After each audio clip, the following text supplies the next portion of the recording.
They sold her for less than the price of a bottle of whiskey. In the brutal winter of 1874, in a lawless mining camp called Broken Ridge, a woman was dragged onto a makeshift wooden stage.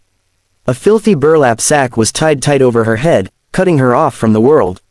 The crowd laughed as if it were a show put on just for them. Mud hit her dress. Someone threw a rock. Men shouted cruel jokes, calling her broken goods, useless, not worth feeding. But one man did not laugh.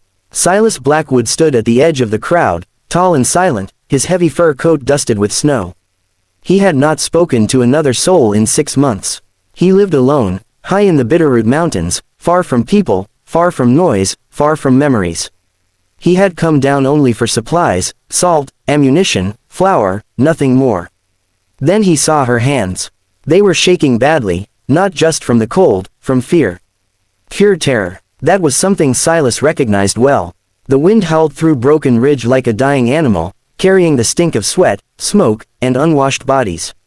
The camp was nothing but leaning shacks and sagging tents pressed against the mountains like they were afraid to fall away. Hope did not live in places like this. It came here to die.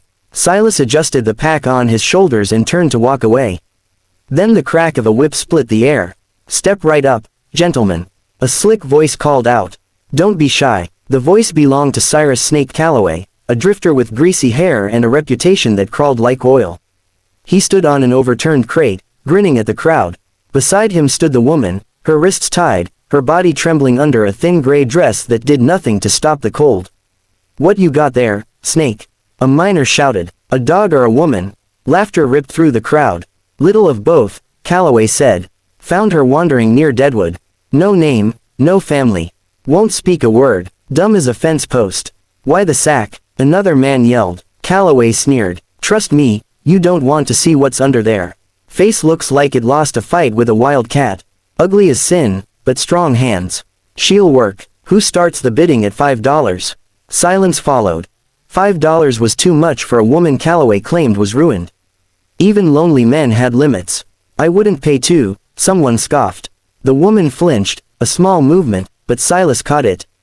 Her shoulders tightened, her hands clenched. She was not just cold. She was being crushed. "All right," Calloway snapped, grabbing her arm and shaking her. $3. No one answered. Men began to drift away, bored. "Fine," Calloway spat. $1. $1 or I leave her tied to a tree for the wolves. Something broke inside Silas. He was not a hero. He was a man who wanted peace and quiet and to be left alone. But he knew what it meant to be thrown away. He knew what it felt like to be treated as less than human. The woman stood still now, as if she had already accepted death. "I'll take her." The voice was deep, steady, and dangerous. The crowd turned as Silas stepped forward. He was massive, broad-shouldered, with a beard like iron and eyes hardened by loss. He reached into his pocket and pulled out his last silver dollar. It was all he had for the winter. The coin slapped onto a barrel. Calloway's grin returned fast. "Sold." He tossed the rope to Silas. "She's your problem now. Don't say I didn't warn you." Silas did not respond. He stepped closer to the woman, blocking the wind with his body. "Come on," he said quietly. "Let's get you out of this mud." The crowd mocked him as he led her away. He ignored them. The journey up the mountain was slow and brutal. Snow began falling hard an hour after they left Broken Ridge. Silas walked ahead leading his mule while the woman rode. He wrapped his spare blanket around her shoulders. She never spoke, never thanked him, just breathed fast inside the sack. 4 hours later, they reached his cabin. A sturdy log structure built into the cliffside, surrounded by pine trees. Darkness had already fallen. Silas helped her down. Her legs buckled, and he caught her. She was light, too light. Inside the cabin, the fire was dead and the air frozen. Silas set her in a chair by the hearth and lit the fire. Only then did he turn to her. The sack still covered her head. He pulled out his knife. She recoiled, shaking violently. "Easy," he said. "I'm not hurting you." He cut the rope at her neck and reached for the sack. "Look at me," he said gently. Slowly, she lifted her chin. Silas pulled the sack away. His breath left him. There were no scars, no disfigurement. Her face was striking, almost unreal, pale beneath the dirt. One eye was bruised and swollen. Her lips split, but beneath the injuries was a beauty that stopped time. Her eyes were violet, sharp, intelligent. Afraid, She studied him closely. He lied, she whispered. Her voice was soft, educated, nothing like what Silas expected. Who are you? Silas asked. She swallowed, then straightened her back. My name is Adeline Sterling, she said. And I have just killed the governor of Wyoming. The fire cracked loudly. Silas stared at her. He knew that name. Every territory did. And the snow outside kept falling, sealing them together as fate closed its grip. The silence inside the cabin pressed down harder than the storm outside. The fire popped and shifted, throwing long shadows across the log walls. Silas Blackwood did not move for several seconds. He simply stared at the woman sitting in his chair.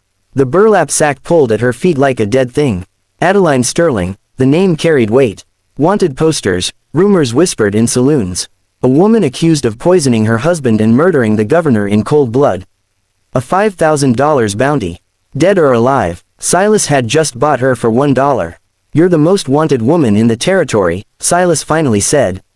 His voice was low. Careful men hang for less than hiding you. I know, Adeline replied. Her violet eyes did not look away. But I didn't kill him. Silas studied her face. He had seen liars beg and scream. She was not begging. She was furious. Outside, the wind battered the cabin like it wanted in. You better start talking, Silas said, pulling a chair closer. And don't leave out a single word. Adeline's hands shook as the cold and fear finally caught up with her. Silas stood, ladled steaming venison stew into a bowl, and set it in front of her along with bread. Eat, he ordered. You won't last long without it. She hesitated only a moment before eating like someone who had been starving. The manners of a lady fought with the hunger of an animal. Silas watched closely. When the bowl was empty, she wiped her mouth and took a breath. The governor was my godfather, she said. He raised me after my parents died. His name was Mitchell. He was not a good man. He was an honest one. Silas nodded once. My husband, she continued, her voice tightening. Bogard Sterling wanted his land. Coal lay beneath tribal territory. The governor refused to sign the papers. He refused to break peace. She stood and paced the room, the blanket trailing behind her. At a gala, my husband poured the wine. He handed me the glass. I handed it to my uncle. He drank it. 2 minutes later, he was dead. Tears spilled down her face. They planted the poison in my bag. They called me the Black Widow. I was the heir. The story wrote itself. How did you escape? Silas asked. My maid hid me in a laundry cart. I walked for days. Calloway found me near Deadwood. When he saw the wanted posters, he put the sack on my head. He knew if he turned me in, men worse than him would come. The Red Sash Gang, Silas said. Adeline's face drained of color. Yes, Silas looked toward the window. Snow had buried half of it already. They'll come, she whispered. They always do. Silas stood and checked the rifle by the door. I don't like bullies, he said. And I don't like poisoners. That night, he slept by the fire with his rifle across his knees. Adeline slept in the small back room, safe for the first time in weeks. Morning came bright and blinding after the storm. The mountain stood clean and silent. For 2 days, they settled into an uneasy rhythm. Adeline scrubbed floors and mended clothes. Silas taught her how to load a revolver. He never touched her without reason, never looked at her like she was owned. She watched him when he thought she wasn't looking. The quiet strength, the sadness he carried like a scar. On the third morning, the sound of an axe stopped suddenly. Silas burst through the door, face hard. Get in the cellar now. She obeyed without question. 10 minutes later, boots crunched outside. 3 men entered without knocking. Lawmen in appearance only. Cold eyes. One wore a red sash at his waist. We're looking for a woman, the leader said. I live alone, Silas replied. They searched. They threatened. They smelled lavender and fresh bread. Silas stood his ground. Eventually, they left. But Silas knew better. They'll wait, he said after pulling Adeline from the cellar. We leave tonight. They abandoned the mule and climbed into the high pass under moonlight. Snow swallowed their tracks. The cold was merciless. By dawn, they reached the summit. Wind screamed like a living thing. Silas led them into an abandoned mining drift to rest. Why are you doing this? Adeline asked softly. Silas stared at the stone wall. I had a wife once, he said. Men with money burned my house. The law laughed. He met her eyes. I don't run anymore. They moved again, descending into a narrow canyon called the Throat. Ice lined the walls. A frozen creek ran beneath their feet. A rifle cracked. Bullets shattered stone. They're on the ridge, Silas shouted. They ran. They dove behind boulders as gunfire echoed. Silas shot back, dropping one man. Then another appeared behind them. Silas threw his knife. The man screamed. A second shot rang out. Silas fell. Silas. Adeline screamed. Blood spread fast across the snow. She grabbed the rifle and fired. The outlaw dropped. Silas gasped, fading. She dragged him toward a frozen waterfall, hiding behind the ice. She pressed cloth to the wound. We have to burn it, Silas whispered. She did. Outside, Rock's voice echoed. Adeline stepped out alone. She shattered the ice beneath him. Rock vanished into the freezing river. Silence returned. Adeline crawled back, wrapped herself around Silas, and whispered until he breathed again. They were not safe yet, but they were alive. The mountains did not care who was innocent or guilty. They only cared who was strong enough to survive. Silas Blackwood drifted in and out of darkness as Adeline dragged him through the snow. His weight was crushing, but she refused to stop. She broke pine branches and tied them with strips torn from her dress, forming a rough sled. She laid him on it and pulled with everything she had left. Her boots split apart by the second day. She wrapped her feet in cloth. She set snares like Silas had shown her and caught rabbits. She melted snow and fed him broth, spoon by spoon, whispering his name whenever his breathing slowed. Stay with me, she kept saying, you didn't save me, so you could die now. On the fourth day, the mountains finally opened. Below them lay Silverton. Smoke rose from chimneys. Bells rang. People moved through the streets like the world was still normal. Adeline cried as she dragged the sled into town.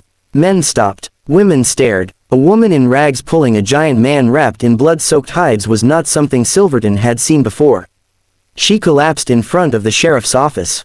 The door flew open. A man rushed out, his face going white when he saw the body on the sled. Silas, he breathed. Sheriff Tom Blackwood dropped to his knees, checking for a pulse. He's alive, Tom shouted. Get the doctor now. He turned to the woman on the ground. Who are you? He asked gently. Adeline lifted her head. Her face was raw and hollow, but her eyes burned. My name is Adeline Sterling, she said. And I have come to collect a debt.